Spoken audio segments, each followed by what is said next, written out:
Pakwan kayo dyan guys, bilhin na kayo. So kami ay bumili ng pakwan dito sa may katabing barangay namin sa barangay ni Lumbot. Kanina lang. So ang daming pakwan guys. So malalim, may malalaki, may maliit.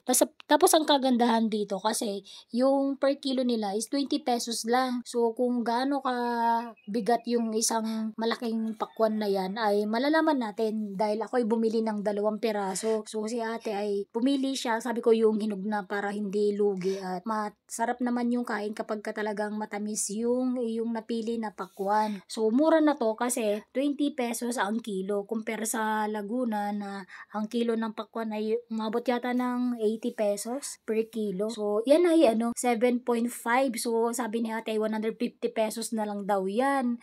O, diba? Ang laki. Tapos 150 pesos lang. Tapos yung isa ay 5.5 na kilo. So, 100 pesos na lang daw yun. So, may tawad na ako. So, yun yung binili ko, guys. 2 peraso na malalaking pakwan. Tapos, 250 na lang yung dalawa. So, dyan yung barangay ni Lumbot. Along, main road, malapit sa school ng Nilumbot. So, yun lang guys. Kung kayo mapadaan dito sa aming probinsya, dito sa barangay ni Lumbot, bilhin na din kayo.